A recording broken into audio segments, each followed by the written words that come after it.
Revelation. Chapter, How the Divine Revelation Started Being Revealed to Allah's Messenger. وقول الله جل ذكره إنا أوحينا إليك كما أوحينا إلى نوح والنبيين من بعده. Narrated Umar bin al-Khattab.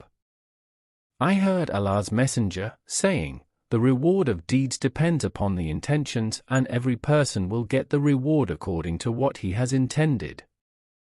So whoever emigrated for worldly benefits or for a woman to marry, his emigration was for what he emigrated for. Chapter. Narrated Aisha. The mother of the faithful believers, Al-Harith bin Hisham, asked Allah's Messenger, O Allah's Messenger, how is the divine inspiration revealed to you? Allah's Messenger replied, sometimes it is revealed like the ringing of a bell. This form of inspiration is the hardest of all, and then this state passes off after I have grasped what is inspired. Sometimes the angel comes in the form of a man and talks to me, and I grasp whatever he says. Aisha added, verily I saw the Prophet being inspired divinely on a very cold day, and noticed the sweat dropping from his forehead as the inspiration was over. Chapter. Narrated Aisha, the mother of the faithful believers. The commencement of the divine inspiration to Allah's Messenger was in the form of good dreams, which came true like bright daylight, and then the love of seclusion was bestowed upon him. He used to go in seclusion in the Cave of Hira, where he used to worship Allah alone, continuously for many days before his desire to see his family. He used to take with him the journey food for the stay, and then come back to his wife, Khadijah, to take his food likewise again, till suddenly the truth descended upon him while he was in the Cave of Hira. The angel came to him and asked him to read. The Prophet replied, I do not know how to read. The Prophet added, the angel caught me forcefully and pressed me so hard that I could not bear it any more. He then released me and again asked me to read, and I replied, I do not know how to read. Thereupon he caught me again and pressed me a second time till I could not bear it any more. He then released me and again asked me to read, but again I replied, I do not know how to read, or what shall I read? Thereupon he caught me for the third time and pressed me, and then released me and said, read in the name of your Lord, who has created all that exists, created man from a clot. Read. And your Lord is the most generous. 96.1, 96.2, 96.3. Then Allah's Messenger returned with the inspiration and with his heart beating severely. Then he went to Khadijah bint Khuwaylid and said, cover me. Cover me. They covered him till his fear was over, and after that he told her everything that had happened and said, I fear that something may happen to me. Khadijah replied, never. By Allah, Allah will never disgrace you.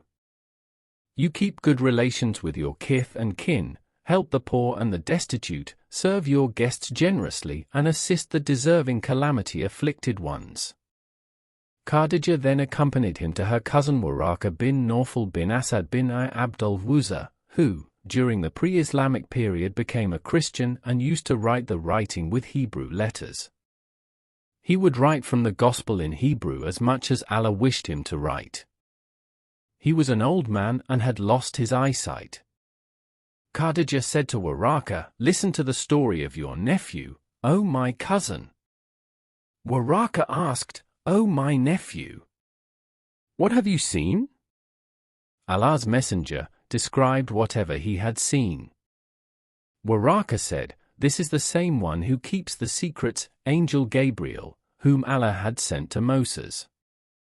I wish I were young and could live up to the time when your people would turn you out. Allah's Messenger asked, will they drive me out? Waraka replied in the affirmative and said, anyone, man, who came with something similar to what you have brought was treated with hostility, and if I should remain alive till the day when you will be turned out, then I would support you strongly. But after a few days Waraka died and the divine inspiration was also paused for a while. Narrated Jabir bin Abdullah al-Ansari, while talking about the period of pause in revelation, reporting the speech of the Prophet. While I was walking, all of a sudden I heard a voice from the sky. I looked up and saw the same angel who had visited me at the Cave of Hira sitting on a chair between the sky and the earth. I got afraid of him and came back home and said, "Wrap me in blankets." And then Allah revealed the following holy verses of Quran: O you, i.e. Muhammad, wrapped up in garments, arise and warn the people against Allah's punishment, uptures and desert the idols. 74.1-5. After this the revelation started coming strongly, frequently and regularly. Chapter Narrated Said bin Jubair. Ibn Abbas in the explanation of the statement of Allah, move not your tongue concerning the Quran, to make haste therewith. 75.16 said Allah's Messenger used to bear the revelation with great trouble and used to move his lips quickly with the inspiration. Ibn Abbas moved his lips saying, I am moving my lips in front of you, as Allah's Messenger used to move his. Said moved his lips saying, I am moving my lips, as I saw Ibn Abbas moving his. Ibn Abbas added, so Allah revealed, move not your tongue concerning the Quran, to make haste therewith. It is for us to collect it and to give you, O Muhammad, the ability to recite it, the Quran, 75.16-17, which means that Allah will make him, the Prophet, remember the portion of the Quran which was revealed at that time by heart and recite it.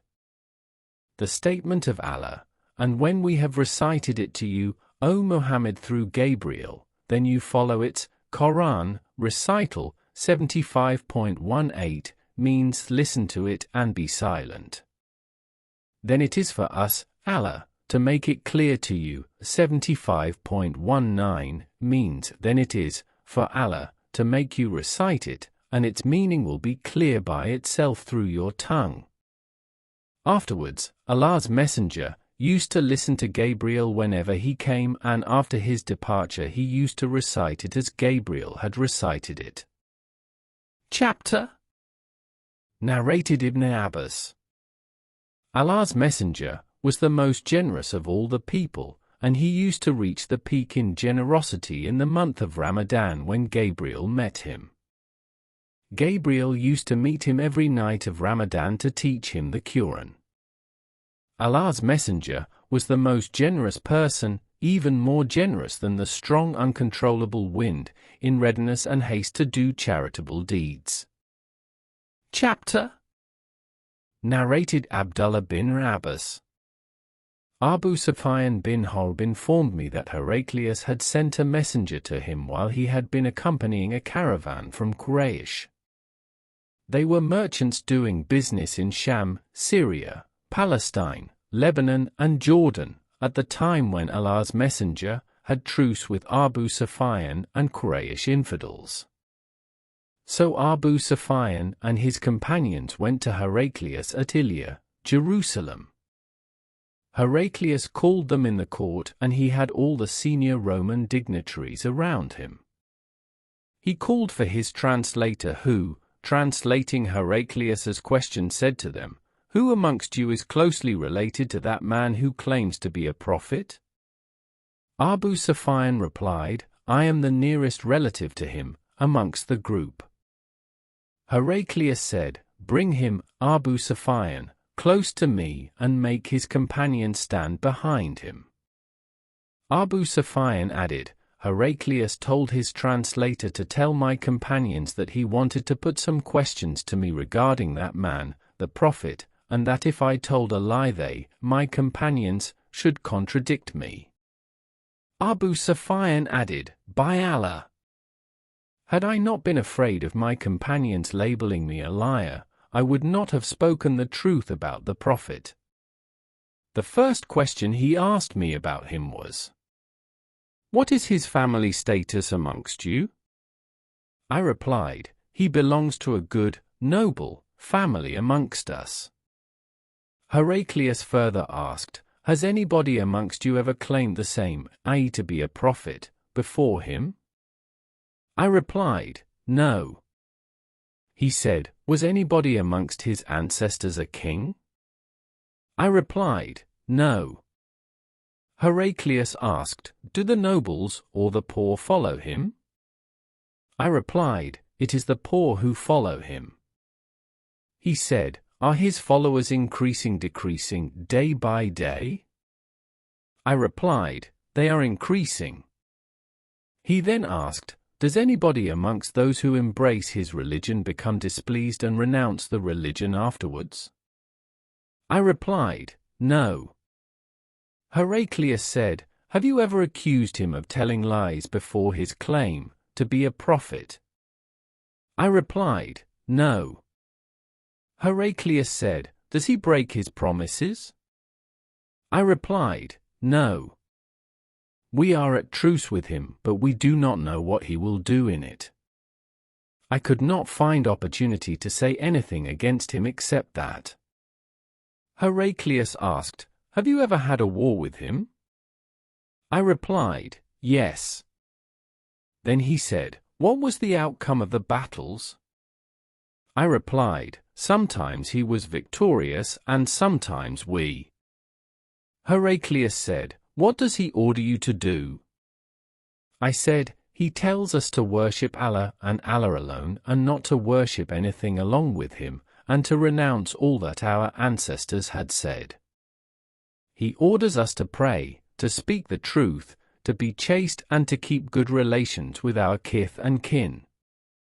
Heraclius asked the translator to convey to me the following, I asked you about his family and your reply was that he belonged to a very noble family.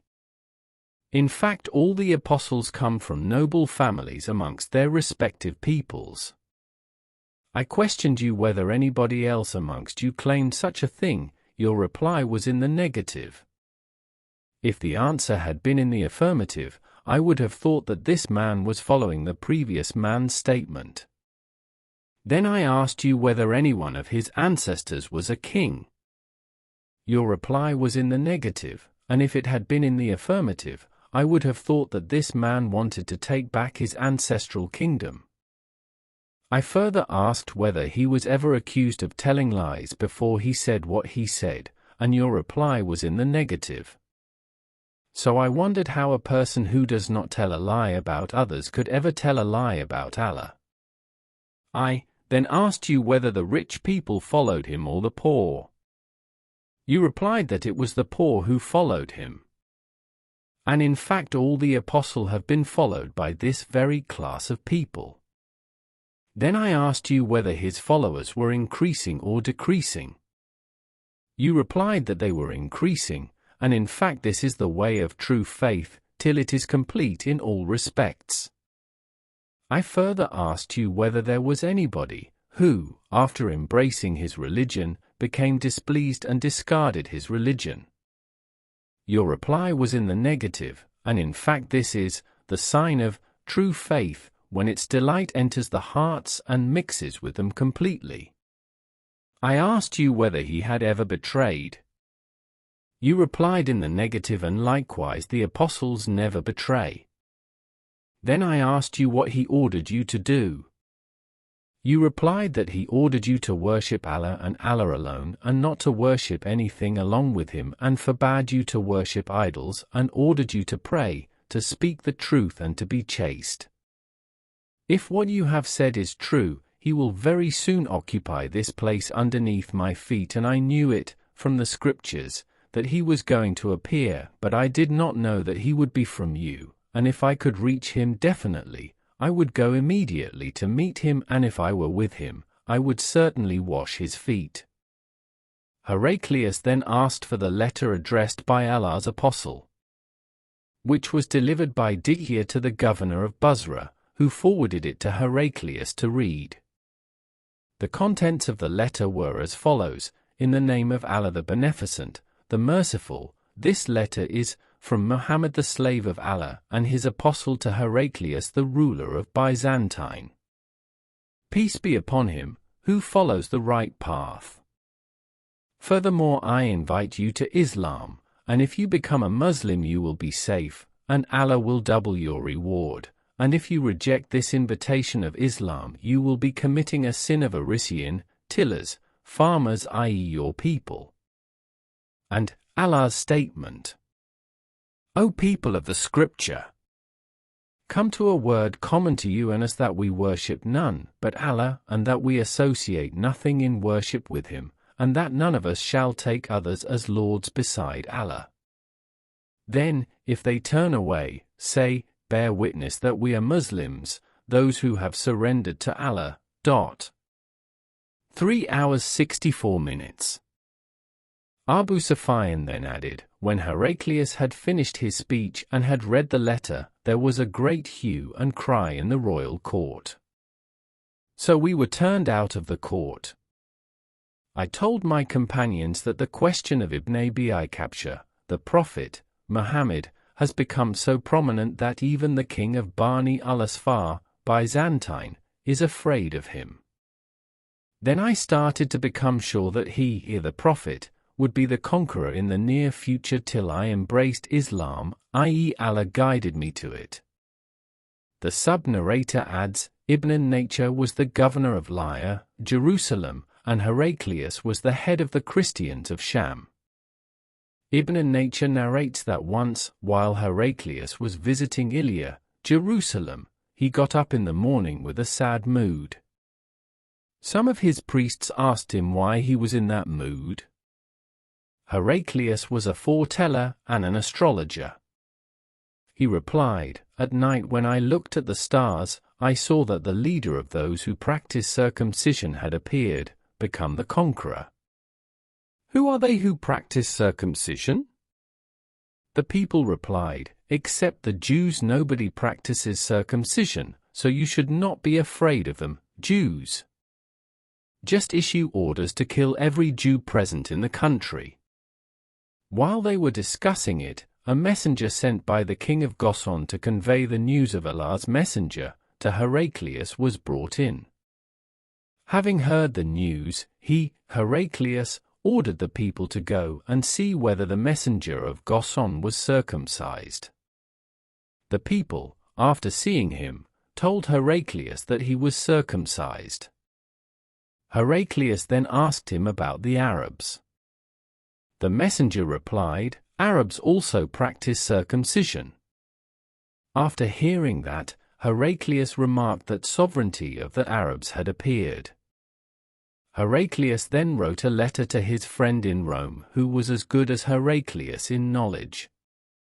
Heraclius then left for Homs, a town in Syrian, and stayed there till he received the reply of his letter from his friend who agreed with him in his opinion about the emergence of the Prophet and the fact that he was a prophet. On that Heraclius invited all the heads of the Byzantines to assemble in his palace at Homs. When they assembled, he ordered that all the doors of his palace be closed. Then he came out and said, O Byzantines! If success is your desire, and if you seek right guidance and want your empire to remain, then give a pledge of allegiance to this prophet, i.e. embrace Islam. On hearing the views of Heraclius, the people ran towards the gates of the palace like onagers, but found the doors closed. Heraclius realized their hatred towards Islam, and when he lost the hope of their embracing Islam, he ordered that they should be brought back in audience. When they returned, he said, what already said was just to test the strength of your conviction, and I have seen it. The people prostrated before him and became pleased with him, and this was the end of Heraclius's story in connection with his faith.